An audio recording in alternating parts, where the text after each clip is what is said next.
We would like to now open the Strategic Planning Committee meeting for Monday, June 8th, 2015. And with that, Ms. Cazzo will lead us in our prayer, followed by the invocation. Followed by the pledge. Father, we come before you tonight grateful that we live in this amazing parish of Ascension and for the opportunity to do the work of the people who live here, who have elected us to represent them. We thank you, Father, for those members of the administration who work so hard to carry out the will of the folks that this legislative body has determined. We ask your blessings on our constituents. We ask your blessings in particular on Councilman Johnson's family as they experience the loss of his wife's uncle. For all the many blessings that you bestow upon us, we thank you in the name of your Son, Jesus Christ. Amen. Amen. I pledge allegiance to the flag of the United States of America and to the republic for which it stands, one nation, under God, indivisible, with liberty and justice for all.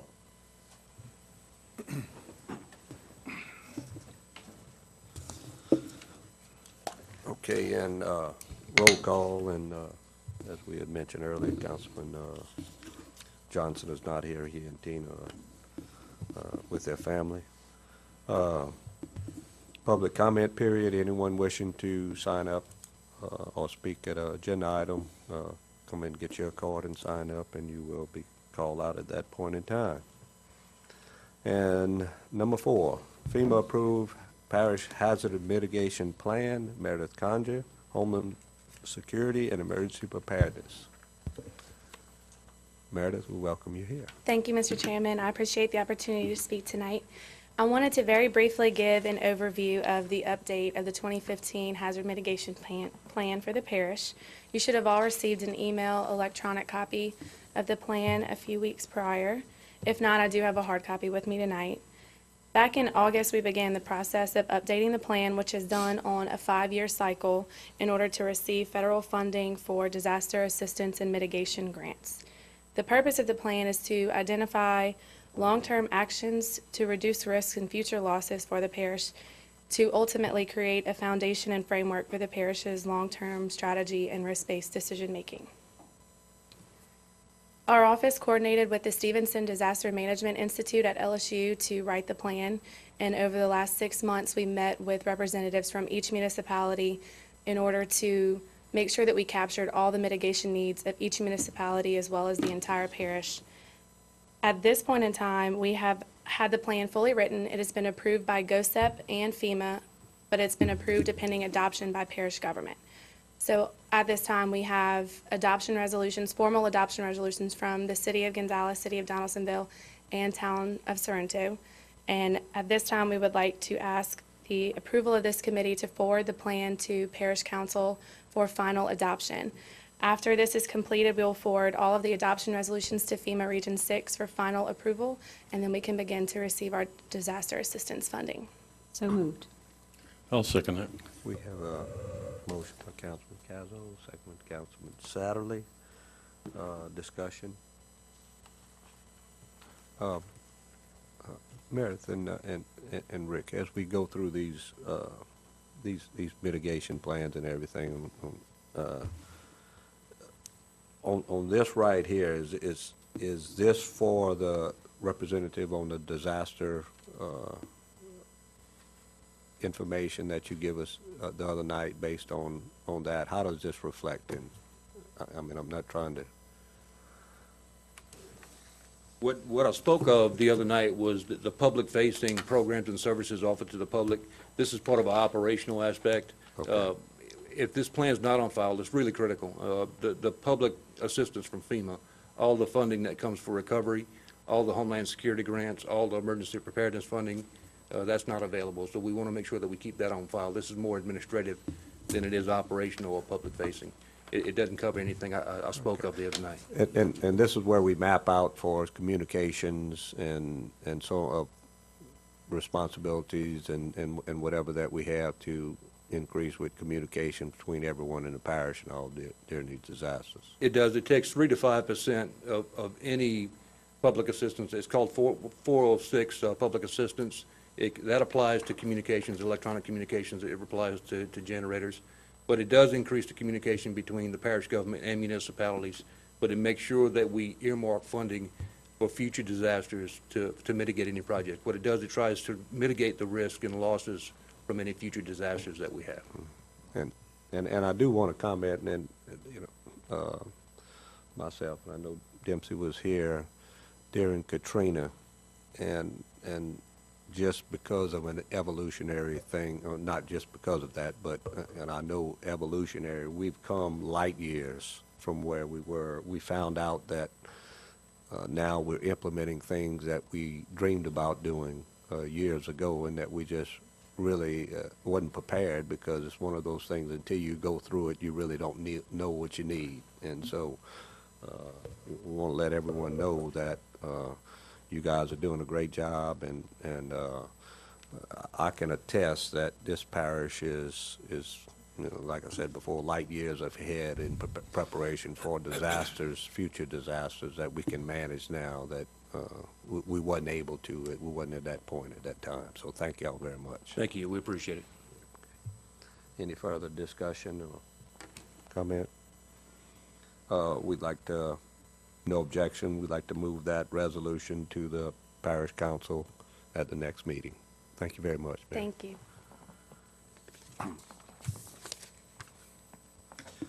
Number 5, discussion of traffic studies and drainage surveys. This is for Mr. Taylor, but Yes, Mr. Chairman. As they're loading up a PowerPoint presentation, I'll advise you, I kind of went through this afternoon just to make sure I remembered all the slides that are in here, and it takes a while to get through this. And what we're trying to do is address the high-level questions that we had asked, or that you'd ask us to look into. So we have a number of topics that maybe if we wait till the end, it might all kind of come together, and that at any point, we would welcome an opportunity to sit down and go into as much depth and detail as you'd like on any of the items that were presented. well, we'd like to give you a presentation. We'll take notes and then go over details. That's fine, and then whatever we afterwards, if we need to get together, we can, Thank okay? you. This is looking at the traffic, or the transportation impact analyses in the, as it pertains to our strategic planning. The question that was asked is, why do current and past transportation TIS reports indicate that there's no impact on by new development on their transportation system, when clearly there's an ever-growing congestion experienced throughout the parish?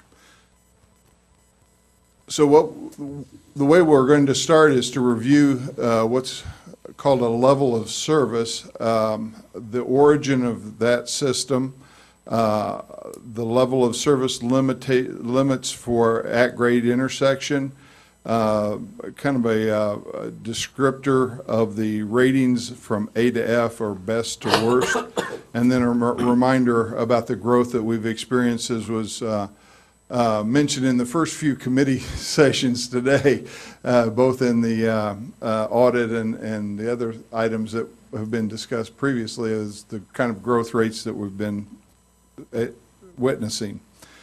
Level of service was established by the Highway Capacity Manual for large-scale interstate highway networks. It defines, they're defined for signalized and unsignalized intersections as a function of the average vehicle control delay, which is a term that is used for the control devices, stop signs, signals, roundabouts, those types of things. And historically, the types of delays that those impose upon an intersection. Then we'll also talk about how the level of service is used by DOTD and the MPO, as well as Ascension at Parish, to establish highway delays and to be used in prioritizing for funding allocations through the LOS needs. The LOS for at-grade intersections, as discussed in the highway capacity manual, are as shown here, and you'll see that they're really not large numbers in terms of only 10 to 15 seconds between the different categories or that span a level of the service category. And I'll talk about that here in just a little bit. In words, basically what level of service breaks down to is that from an A to an F, they go from best to worst conditions that are experienced. A is more a free flow of traffic down to where C starts to transition into a stable flow of traffic at or near free flow, all the way down to the level of service F, which is a forced or a breakdown in free-flowing traffic. And you can look through those. A reminder about the Ascension Parish population growth that we've experienced is that in 2000, the U.S. Census reported that we had approximately a little over 76,000 people in the parish, while in 2012 that had grown to 112,000 people. Using that growth rate, we extrapolated that out to a 2022 expected population of nearly 150,000 people throughout the parish, which equates to approximately 10,000 new homes over that 10-year period, which is now down to about an 8-year period. Graphically represented on this curve shows that about the 2008 time frame, the growth rate somewhat flattened out as experienced in the parish, but as you move toward the right-hand side, you see that it's starting to pick back up almost at an equivalent rate of growth leading up to and before the 2008. And if we were to take for the next 10 years and extrapolate that extension we had talked about in a linear fashion, it would look something like that, which you see kind of mirrors the early year growth rate that we had before the slowdown that we started to experience a little bit during the 2008-2009 time frame. Excuse me. Next, we were asked to look at and to perform or provide you with a comparison of the parish and the DOTD methods. The methods are really pretty similar in substance and nature, because, like I said, we do refer to the highway capacity manuals and the Institute of Transportation Engineering methods to do the analysis. In Ascension Parish, we established a threshold criteria, and DOTD also has one, but let me get into that a little bit further, if I might. In this next slide, what we show is that as a developer presents his trip reports for consideration, those trip reports are looked at from a threshold standpoint as to whether they generate between 0 and 39 new trips from that particular development. If that's the case, then it moves on down, and no study is currently required through our policy manual, and it moves to planning and zoning for their consideration and action. If it generates more than the 39 trips, between 40 and 74 is the next threshold limit that we use, then we require an entrance analysis only to enhance turning movements into and out of the main access point of the development. And then it's moved on to planning and zoning for consideration. If it's larger than 74 trips, between 75 and 399 trips, then what the policy manual requires is that an entrance analysis is done, similar to the one before, and that a level of service analysis is performed at the nearest intersection, which is one intersection either side of its main entry drive. At that point, if it's determined that the level of service and the number of trips actually impact the level of service enough to drop a category, then we can enter into a mitigation negotiation with the developer to try and see how we can raise that back up or get it moving back into a higher level of service category. And once that's done, then we move it on to planning and zoning for their consideration. The final step, if we have a development that's over 300 or 400 trips generated, is to do the same entrance analysis, and then we do what we refer to and DOTD refers to as a near network level of service analysis, which looks at 2 or 3 intersections either side of our of the main entrance to the development where the traffic is coming in and out of. Again, if there is no category change from, let's say, a level of service of C to a level of service D, then it goes directly to planning and zoning. If it does, however, create enough of an impact that it changes that level of service category, then we're able to go in and work with the developer to come up with a mitigation plan and negotiate a mitigation before we take it to planning and zoning. If we look at the DOTD process, it's very similar with the exception that they only have one threshold limit, which is 100 trips. Anything less than 100 trips requires no study.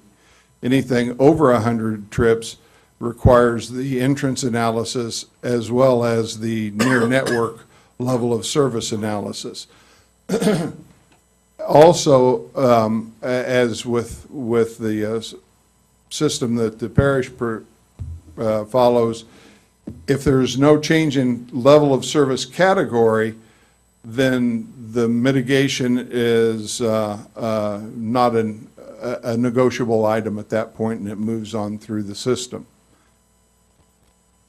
This next chart tends to break it down a little bit more of a comparison for you, so you can see that category by category what's required by both DOTD and or the parish system that we look at.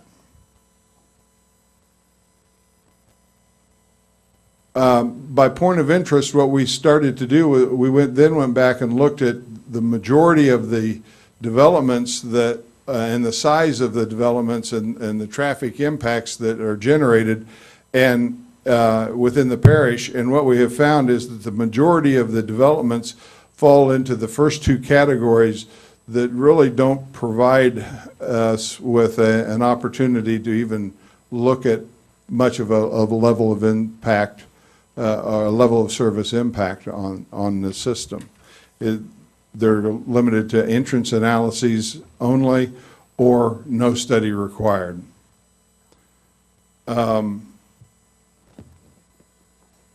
If then we look at the factors that impact the effectiveness of the level of service, you know, everything that I've been talking about to this point has been aimed toward, does level of service change as defined in the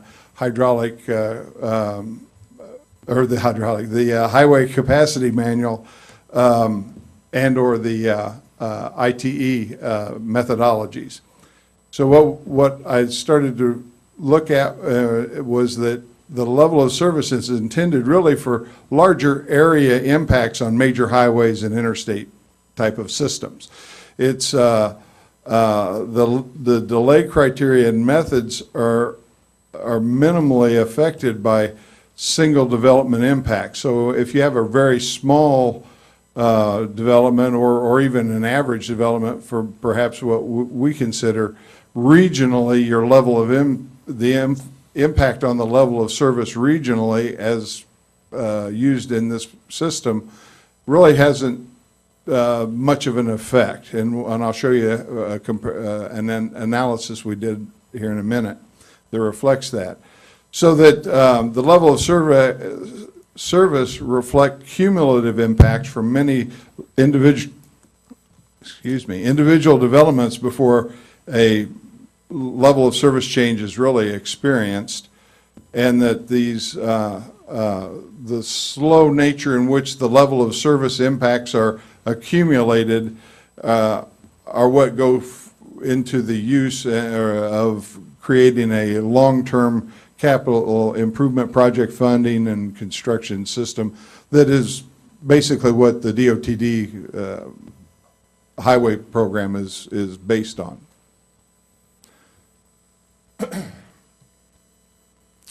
The example that we looked at will review the level of service limits and how those are impacted by a 200-lot subdivision that would come in and the nearest intersection on 73 at highway or at LA 621 is what we've done for the purpose of this presentation. And if we look at that from a DOTD impact of those new lots, what we have, well, first off, if I go back and look at the level of services as explained earlier, what this means is that for a level A, thank you, the delays that are metered go from 0 seconds to 10 seconds. That doesn't seem like very long of a time delay if you're thinking in terms of time you sit in traffic.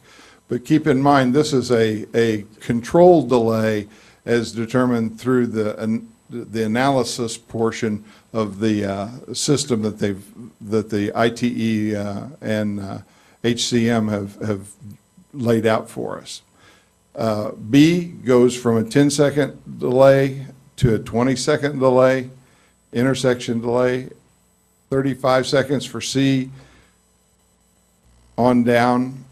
And the important thing to walk away from here is that once you get to a level F, then there is an infinite delay possible. There's nothing lower than level F.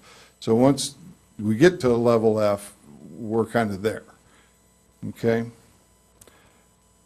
What we looked at was for a 200 new lot development along LA 73, before the study was done for that development, the DOTD analyses as well as the Parish corresponding analyses showed that that section of roadway was in a Class D, and it's very low, close to the lower limit of Class D, which is at a 51-second intersection delay. Again, it's not the time you sit in traffic, it's the analytical delay that the system uses to evaluate where you are. So that when we look at the 200 lots and the impact after the TIS comes in, what we find is it only changed it at 1 second. Exactly. to 52 seconds intersection delay. And if you notice, it did not change the category on the level of service. It left it at a D, so by our current policies, no mitigation negotiations really take place at this part of the process as it is today. Excuse me.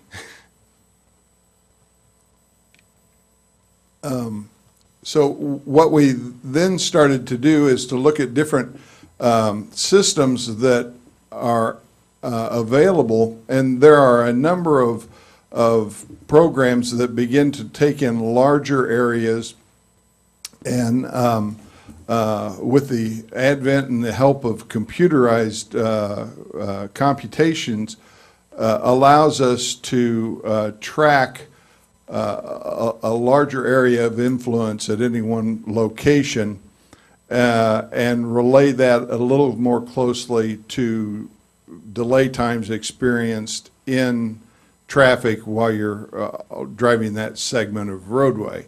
And that's the next thing that we looked at, which again doesn't show much, but what it looked at was that from what would have been a 51-second delay is really maybe closer to a 20 or 25-minute time frame.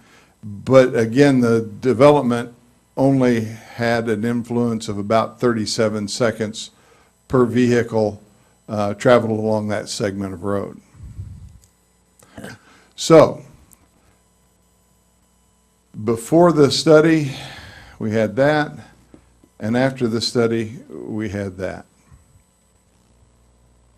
The area assessment showed that by time in traffic, you would have been down at about a level of F, or a level of service of F, which is what many of us think we experience when we're out there on 73 at peak hour in the morning or in the evening. So what we have done is to come up with a couple of recommendations that we would like to present for your consideration. One is that perhaps we establish a higher level of service as the minimum level instead of waiting until we get all the way to an F and then we have no place to go. But as far as delays are concerned. The next is we've looked at some other communities and regions in the area, and some of them have gone to a direct pay impact through a regional rate analysis, and I'll show you some results from that here.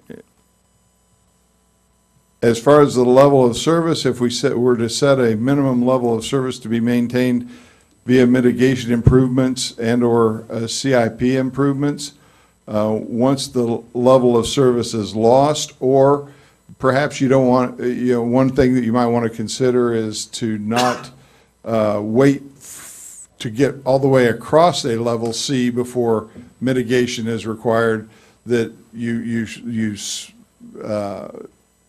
minimize that amount of impact before we look at how to address the influence of the new development. And then the third one would be to require entrance designs by all new developments and a network level of service impact, which would look at a larger regional picture instead of just one intersection or two intersections either side of the development. I guess at this point too, let me say that, for instance, a new development that comes on board on, let's say, 621 might be far enough away at this point that it would never show up on Highway 73, but we know the traffic goes that far, where a network level of service would begin to look outside that limiting factor.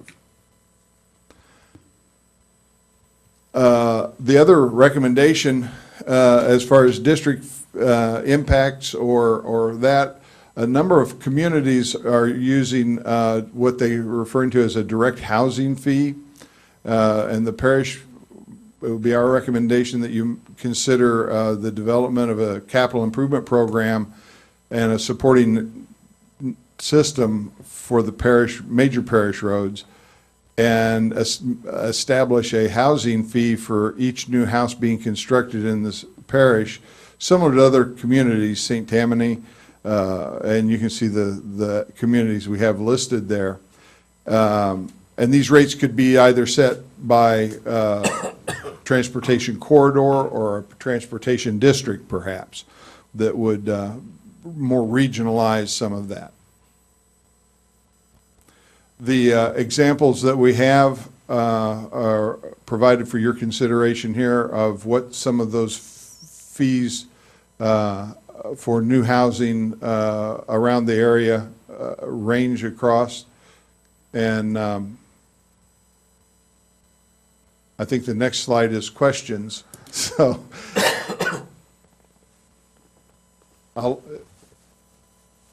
there's a lot on that slide. I can leave it up if you have any questions. Let me see if I can go forward. Yep, questions. If you want me to leave that one up, I can, but I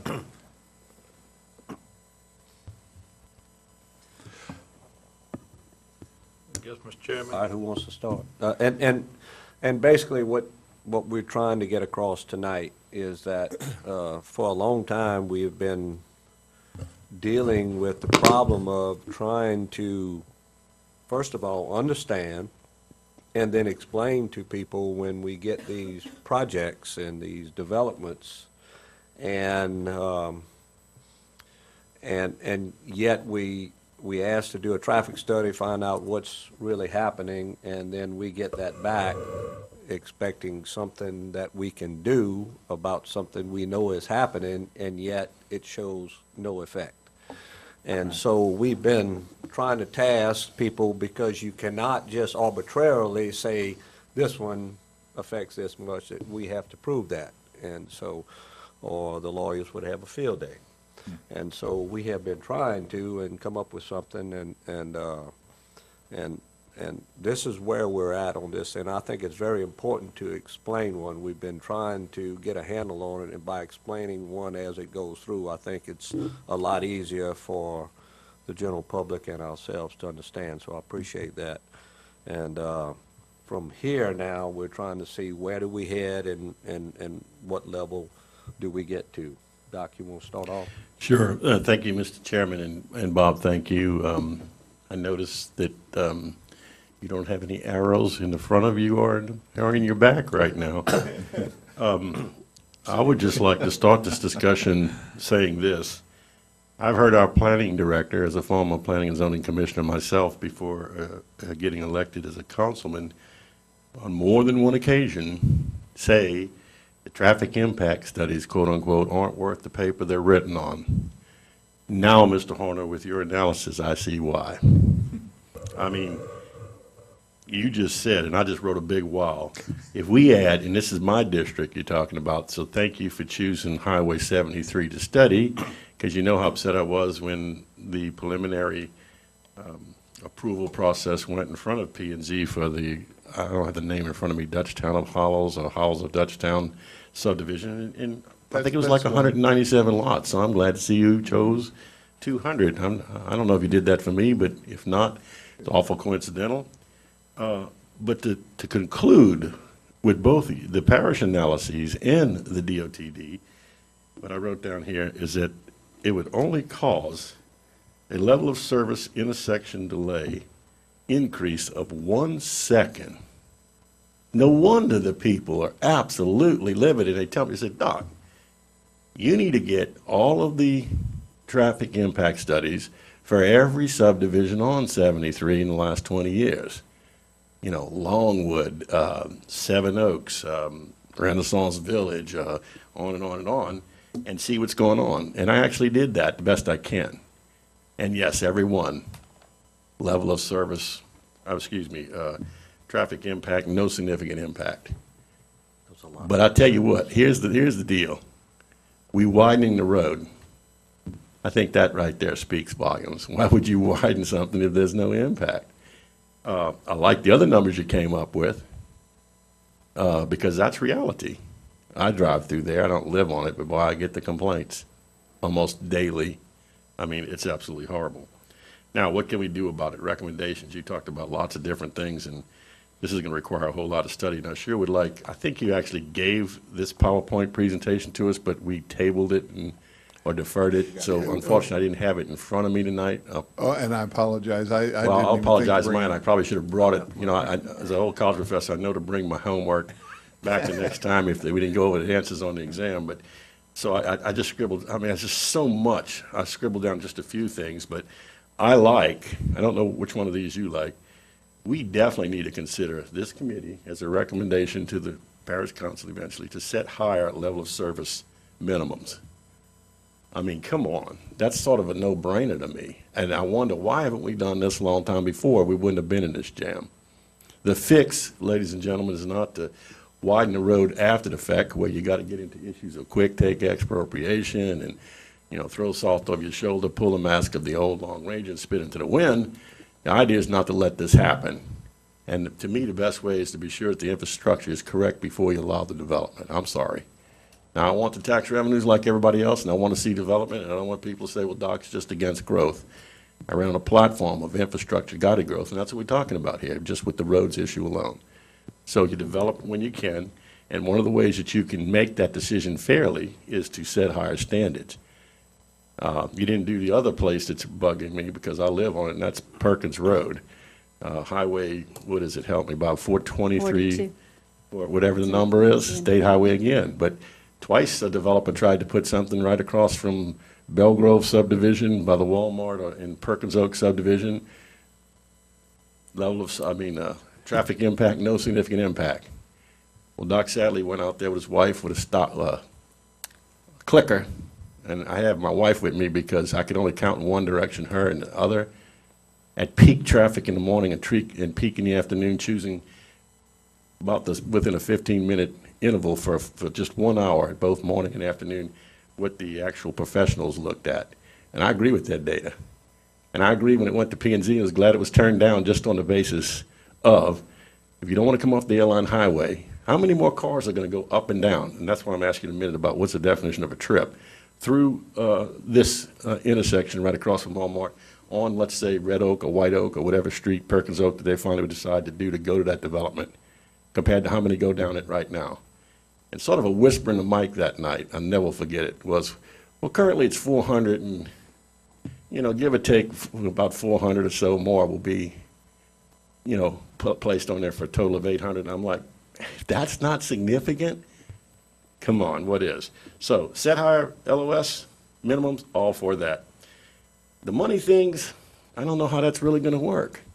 I mean, it smacks at the impact fee deal, but, you know, and I know it's supposed to be spent for what it's collected for and so forth, but unless it discourages some development where it doesn't need to happen, then what are you going to do with that money? And how are you going to make it not drop in terms of a level of service? So I don't know. I mean, I'll let you tell me, you know, what's the best way to go. One more comment. This HCM, Highway, I believe you call it Capacity Manual, is it your professional opinion, Bob, that thing is useful right here in Ascension Parish, Louisiana, for us to be using it so heavily and modeling off it and letting our, you know, firms that study these traffic impacts go with it? Yes, sir. I think it is. It's like a lot of other things that we experience in life. You know, that things, especially in the day we live in, that things change so rapidly that, you know, I remember when I went to school, for instance, that everyone rode the school bus.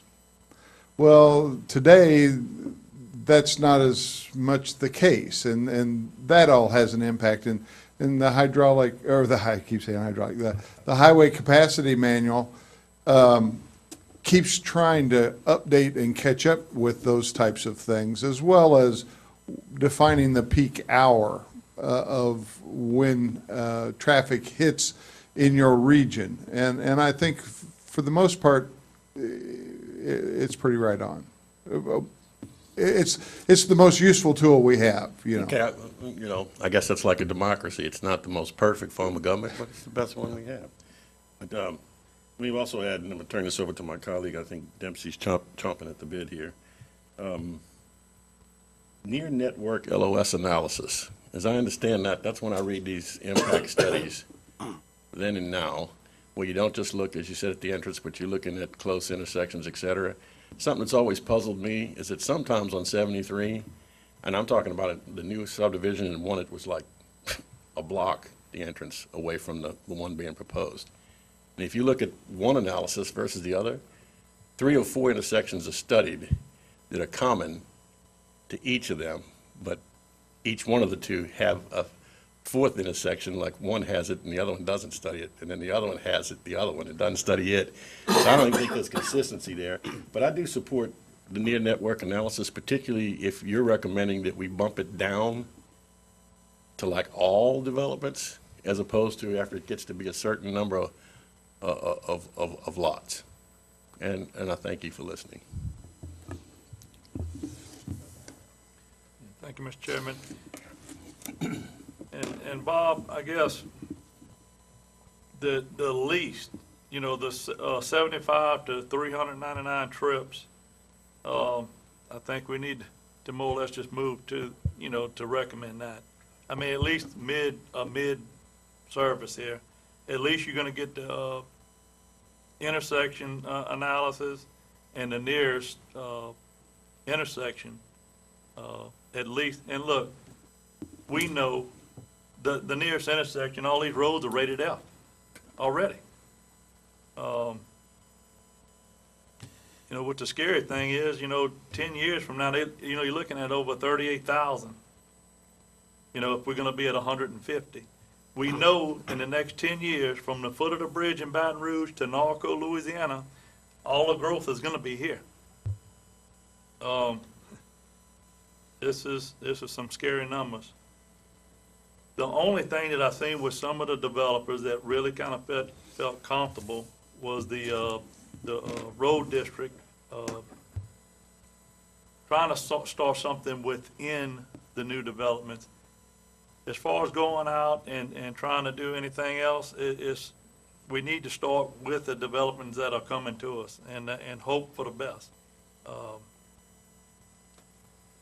At least get midway of this and try to capture some of it, because I can tell you right now, there's no way we're gonna get halfway with this if we don't do something. And I mean, like I said, I've talked to a couple of developers. They feel, hey, look, you know, we're gonna do 100, 200 lots in here. They felt a little comfortable with the little road district, and you know, it was something easier to move on. We start talking about impact fees, we're gonna line up the rooms again, and we're gonna, you know, it's gonna fall off again. Let's try to, you know, attract it the best we can with this, and thank you for your information. Ms. Caswell. I concur with both members of this committee. I had written in my notes that certainly if we were below a C or below, if I'm remembering, and I think that would probably correspond to Dempsey's position, the C or below, that we certainly needed to have it become necessary for a near network mitigation to take place. Is that where you were? Is that where it is, Bob? C, where Dempsey mentioned? Is he even lower than? If it's a C or Even below, lower, does it, it's lower than that. does it require near network? No, it wouldn't now, but my suggestion is that it should. Right. Anything- Right, and that would be doable. And I'm not opposed if Dempsey's numbers that he mentioned was a B. I certainly wouldn't be opposed to that. So obviously, I was thinking along the same lines. Everyone knows that I have had an interest in exploring impact fees. We assigned from the Finance Committee a subcommittee to take a good hard look at that. It's been a long process.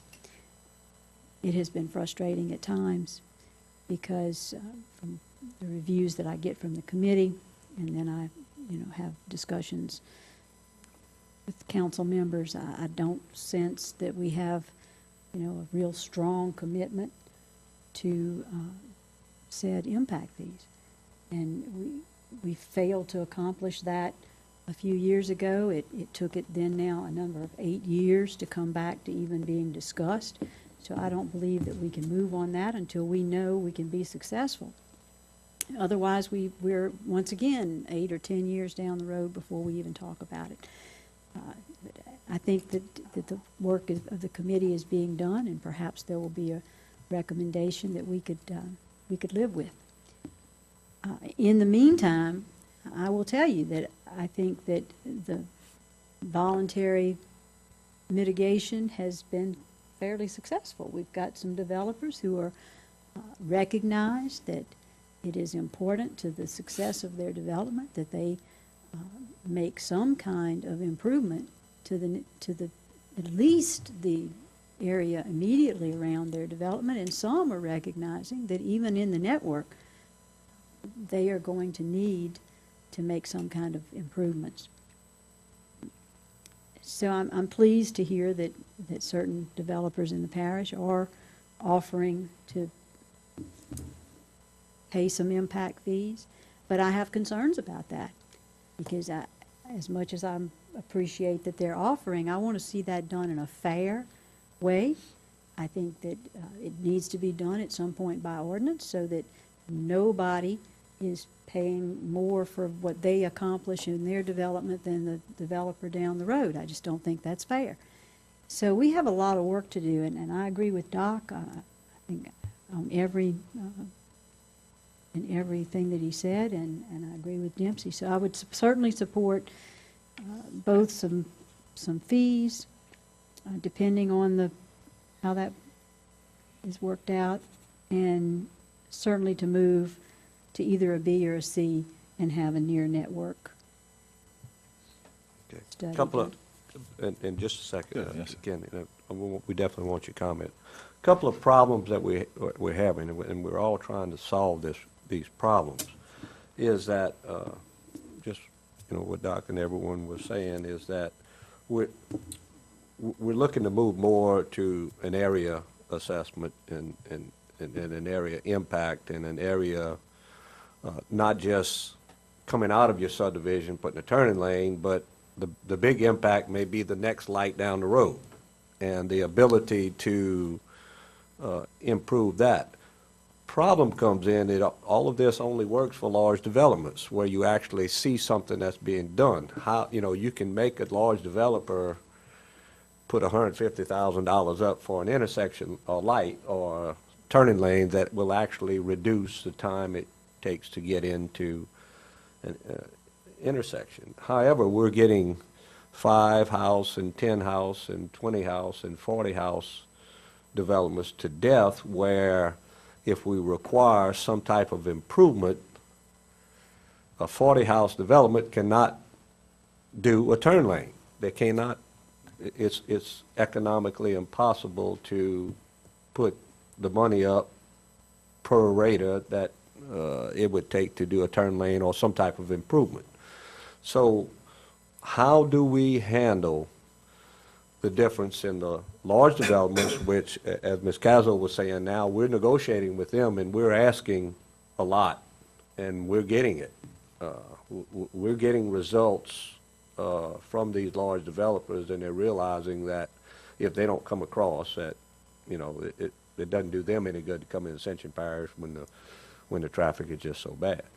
How do we actually get something that is real, that is going to assist us in improving or reducing the impact of traffic from the smaller developments without an individual impact fee, short of that? Because we don't, my analysis is the same as Ms.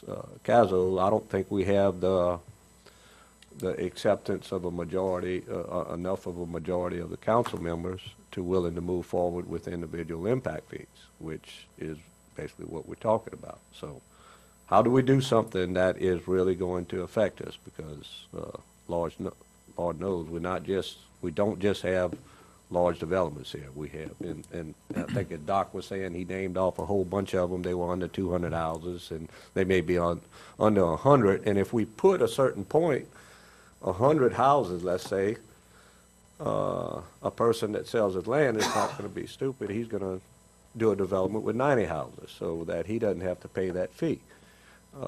And so how do we get around that? And I'll throw that to you there. Well, and thank you, Mr. Chairman. First of all, I want to thank Bob for the presentation Yeah. he put together, because he and Jason worked hard, and we met a couple hours just talking about it. Being a mechanical engineer, I was educated on the civil side of things. But what you stated is so true. I mean, first of all, you got to start with a level of service to say that this is where we're going to stop. This is where we're going to stop, because if you go down to F, there's not a bottom. So you state that, and I think that was discussed here tonight, which is very important. The second thing, how you gonna fund the level of service? I was in planning and zoning meetings, and there is a developer coming in and saying that, well, they may need some improvements, maybe 2 or 3 lanes. Well, he may have been willing to put 1, which was negotiated because the planning and zoning discussion was that how can you make one developer put in all the improvements for the area? So that goes into another question, is that how can you fairly assess and share the burden? Then that goes down to the 24 or 40 lot developer who may be just at the point that he had 200 or 300 lot developer that come before him. Now he has 40. Now all of a sudden, all the improvements falls on someone that's doing 40 lots. So you're right. I know it's not a discussion that may not be palatable at this time, but the way you do is that you share the cost. You say that every developer in a particular area will pay X amount of dollars toward traffic or road improvements. And in that, everybody shares fairly. In fact, I spoke with a very large developer in my office for about an hour discussing this. And he had no problem of sharing that. He said, if everybody shares it, I don't have an issue. If there is a 1,000 or whatever the fee is, the administration has recommended even 3,000 because of the needs that we have and the roads we have to deal with. That he said, if it's fair and it's assessed across the board, I have no problem with that. Now, you may argue the amount a little bit, but he had no problem with a fair share of the money. And another thing he said, as long as we implement this in a time frame that only reflects on new developments, not ones that are already in the system, because all my economics and costs have already been assessed there. So we have to look at it, with other parishes are looking at it and saying that how do we make it fair? And in our opinions, administration opinion, that's how you make it fair. Everybody shares into it. So now you don't have a smaller developer taking the brunt or a larger developer taking the brunt. Everybody shares equally. Then it's the parish responsibility to look further down the road and to make sure we implement those changes. Now we have funds to be able to do so. Okay. No, and I agree with you wholeheartedly. That's the only way to make it fair. The only way to get everyone that's creating a problem. Right. Political will to do that is Sure, something I else. understand. Right. Next thing is that we're, as everyone knows, if you, I think we would alleviate a lot of our problems if we'd put a toll up coming into the parish with the amount of people that are coming from other places. Yeah. And, we're going in, before we get a chance to build another road in the parish, we'll be at double our capacity to be at 150,000, so that we're not a rural parish and hadn't been so in a while. So how do we mitigate the idea, the fact that we have businesses, we have industries and all that people are coming to from out of the parish that has no input into any of the road problems and traffic problems and delays that they create? Is there anybody doing anything from anywhere to address that point, should I say? I don't, in this process, we haven't looked at anyone doing that as far as, No tolls. Yeah, no tolls. I mean, other than tolls to get monies for traffic passing through, I don't know what else that you can possibly do. I mean, tax is not an issue or not a And I guess we're looking at it from the standpoint of major roads. Sure. That Yes. are most affected by, we're trying to improve our major roads, and how is it able to do that? Right. What are some options that are able to do that, I guess is a better way to put that. I think we're all in considered agreement, and so I'd like to go back to your slide of recommendations. I think a couple back. You had the couple back from the end. Couple back from questions was. Oh, here we are. Yes. Hold on just a second. Maybe even one back from there, was your let me turn the administration's recommendations, am I right? Yes. This is the direct, and then here's There you the LOS. Okay. And so certainly I would be willing to make a motion that we, and I'm trying to word this all right, so maybe somebody's going to have to help me, that we set a minimum LOS to be maintained via mitigation improvements and/or CIP improvements at any point, and I'm open to suggestion here on what this says, that that the grade falls below a B or a C? What do you gentlemen think? We're creating this motion kind of on. Yeah, Doc, Well, I'm not sure what I I think we think. need some discussion. Yeah, that's what we need. And we need Bob maybe to even back up to the slides of what it went really fast, Bob. Yeah, no, What do we currently have relative to a no-go? well, and on a level one of the service? things that I would recommend is that maybe we take and look at what level of service a number of our roads are currently at. Because if you go to a level B and everything's at a C or a D, then Sure. now we're kind of swimming upstream a little bit to get back where we want to start from. So that may help Point. you with a motion at some point if we could So look can at you a couple of provide that different things. information? W- Where are we on the majority of our roads? Like I say, I'd have to go back and pull up the different areas, and perhaps we even do it by the district kind of transportation district type of an preview, if you will.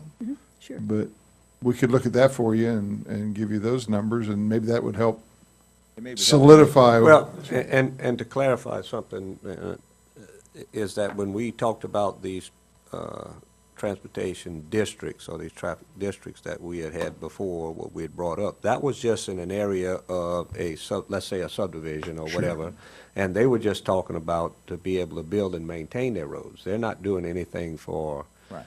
for improving traffic Sound, or throughout the parish. So that's more of a different thing than, I guess, what we're trying to That's- address Yeah, here. that's a So I suit want- of a different color. Yeah, and so, So let's go I back didn't to want what people your to get confused recommendations were. about traffic districts and corridors, which is what we're running into. And I think I had one more thing that Doc was talking about is how do we try to not encourage people to move in the areas that are most Dense.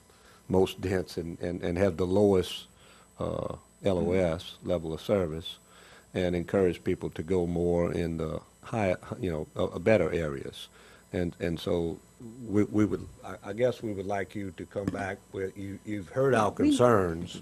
And we need to know what you recommend. I mean, put it together. Okay. We are not, I don't think any of us are qualified to, certainly I'm not, to determine where all this should happen. I do want to remind everyone, however, folks, that we have landowners in our parish. And those people have property rights, and they have every right to sell their property. And so we have got to do this, whatever we do, in a way that is fair and respectful, not only of the individual property rights, but of the developers who becomes the property owner and thereby has property rights. So, I mean, I want us to be cognizant of that fact, but I would be seeking a recommendation from the traffic department how this needs to be done. Yes. Yeah, Councilwoman Castro is exactly right. I've had discussions with legal about, some of the same things. Right. And if an area has been zoned in a particular way, that property owner has the right to utilize that zoning that has been specified. Anything, then there'll be land rights and all this kind of thing you get into. So it is important. So to say that one area you can and one area you can't is very difficult. So, the goal we were looking at is that what's the best way to distribute the actual burden of improving infrastructure development. Now, I agree with Bob, is that a good idea would be for us to go back and look at what level of services we have in different areas, so looking how it can be expanded through some districts, and then come back and give you more information, because this is a lot to chew on at one time. I mean, I had to look at it several times and ask a lot of questions to begin to digest it. Well, then we can move we got forward. along, we're trying to promote some discussion here and learn. I think we're at the learning stage. I agree. Right. Yeah, I agree. Always. I well jumped the gun, but I thought, in my memory, there was some information further back in your presentation that obviously was not there, and I apologize for that. That's the fill-in that you're gonna do about where we are now. Right, right. That's a good idea. Mr. Chairman, just one Yes. quick thing. Just, while we're going back to each district, Bob, if you can also put in the developable acres left, That's a good. let's get that and see if we can include that too, because they, I think everyone's gonna be, it's gonna be interesting on that. Doc, you ought to be maxed out by now. Yeah, no, I just one more comment, and what Ms. Casso just said, I mean, number 5 actually says discussion, so I wasn't prepared tonight to actually Right. do the motion anyway, so I think we're going in the right direction now. And I do want this added information, Bob, that you're going to provide, that's very, very important. But as far as the legal part, Ken, with all due respect and everything, and Bob, maybe when you gather this information, pick up the phone and call O'Neill, whatever, and say, you know, because one of your recommendations tonight, just for the discussion, was to set higher LOS. So either we can do that or we can't We can set legally. higher. And if we Yeah. can't, and we have the ability to say if it's a B, a C, or whatever it's gonna be, and legal's happy with it, because you never, any of us want to make a motion that's, quote, gonna cause him, he's not here, angst. In fact, I'm gonna have an angst at the next deal. I think O'Neill needs to be here, and or the president, unless, Ken, you're gonna be prepared to speak, because that's, I thought, where we left that last time, too. So I hate the procrastination, honestly, but I would favor that we defer this, and discuss it again, adding more information. Who knows, we may have to even defer it again. I mean, it took us a long time to get here. We Yes. don't wanna rush to try to solve this and not put the best Band-Aid or bandage on it that we can to stop the future, I'm going to call it for what I think it is, inappropriate development, and inappropriate only because we don't have the infrastructure to do it. Okay? And so I like this idea that Kent was talking about, and he's giving me authorship for it, and if he is, that's fine. Geographical shifting, because the people in Prairieville, quite frankly, I'd say 90% of my calls deal with, you know, Highway 73, Highway 61, Perkins Road, the major, what did we call them recently, connector roads, but they're all state highways, frankly. And they're miserable, man. They are just, and they go, I can't believe y'all even considering another subdivision there. I do understand that you can't keep things out of commerce and everything, but if we had the law up there, an ordinance ahead of time, and the developer knew this, maybe he or she wouldn't buy the land there, even if it's, you know, a good buy, so forth, and try to develop it. Would consider, you know what, I might risk this and get to the point where they tell me it's a no-go. And I have concern about that too, because, I don't know, maybe they should be doing the study before even buying the land, you know? To decide, you know what, this is gonna really come to haunt me if I do this. 'Cause I know anybody who wants to go in front of planning and zoning doesn't want to be turned down. They're all full of zeal, they're excited. I'm gonna improve the parish, I'm gonna build this great thing, and it's gonna have the green space now that we've talked about, and trees and sidewalks, da-da-da-da-da. But you're not gonna be able to get out of your driveway and go to work without being 2 hours late. Whoops. So I support deferring this. More information. Yeah, I mean, we're just on very preliminary discussion and trying to find out information, make sure we understand. And I want to keep this on the agenda because, Ken, we can talk about different areas and we'll get feedback from all you guys about some questions that we want to go to next month and what are some options and some possible, ways of solving certain things, and then we'll see because anytime you throw something out, there's going to be some negatives along with the Absolutely. positives. So we want to try to address those before we get too much further along and just keep, I think the discussion itself is going to help us come to a better. Can we have Bob send us an electronic copy of that policy? Yeah, could you do that, We can Bob? send you And another we'll- copy. And any sure will. comments or suggestions that you may think about later in this discussion, please email me or call us, or call Bob, email Bob. And if you can, once you get that, just send it to me so I can have an ongoing thing, you know, where we'll have everything put together. Okay. Right. Kind of keep up with it. Absolutely. Any other discussion before we move on to next thing? We appreciate it, Bob. This is what we've been looking for, we've been needing for a while. Thank you. Number 6, discussion of utility construction procedures for subdivisions. Kind of goes along with a lot of other things. Have been brought to our attention for the last number of years, where we've been having some construction issues in subdivisions, and it all goes back to, and I'll just give an example in just a subdivision near my house that was built before we really did a lot of inspections and requirements and everything, is having to undergo some construction problems that they have to continually dig up the road, change some culverts and everything, and it's just an ongoing burden to the parish. And then now we've implemented a great deal of inspections and requirements, and our subdivision regulations have been improved tremendously, and yet we're getting to the point, and it appears to be procedurally, where we're having subdivisions that the road is being built and we're undermining it with utility construction, and it's not something that we heard about. It's not something that we think is happening. It's something that we know is happening, and we're seeing the results is that we're going back with the roads. And so that's, and I think Doc and I have been working on that, and a number of other people. So I wanted to turn it over to you, Doc, for your observations. Yeah, I've talked about this at the last several meetings, and as I alluded to earlier, I thought we were, Ken, at the point where we had asked legal and/or the president to come back. Maybe you had that to us with, Ms. Derry's always asking for a recommendation, but I think, Kent hit the nail on the head. It's real. In my district, it's Bouillon Crossing. In his, it's just another subdivision. I'm sure every one of us up here could tell you the same story.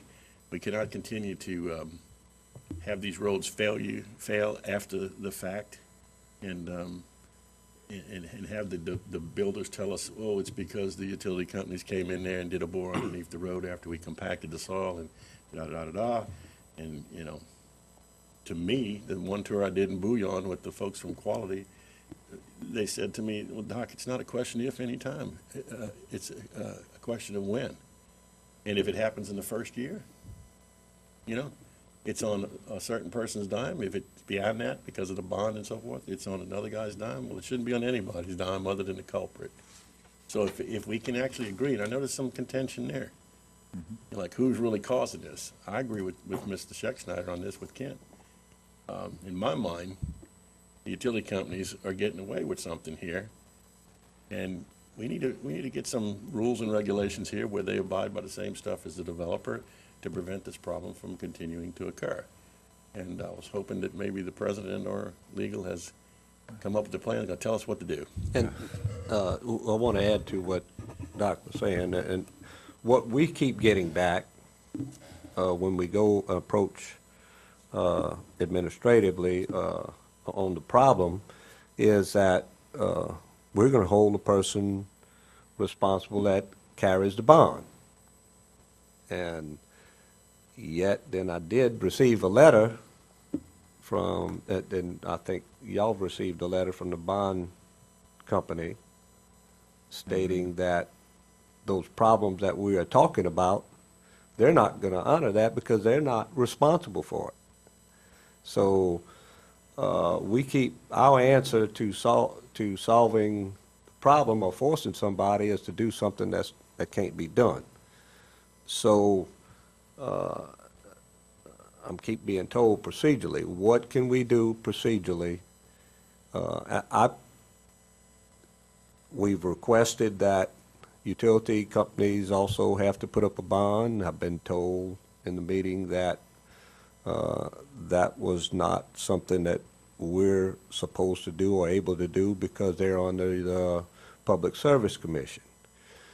If they're under the Public Service Commission responsibility, shouldn't we be able to inspect them? And if they do the construction, because they have to get a permit in the parish, just like the guy that goes build a house and put two 2x4s together, if he doesn't nail them, we hold them responsible.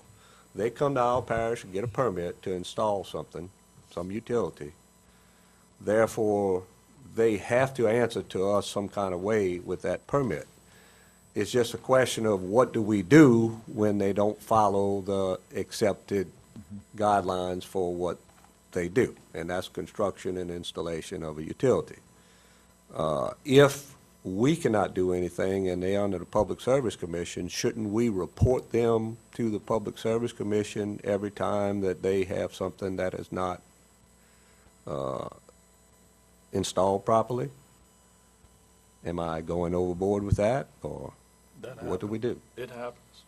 Not from the parish standpoint. We don't do that.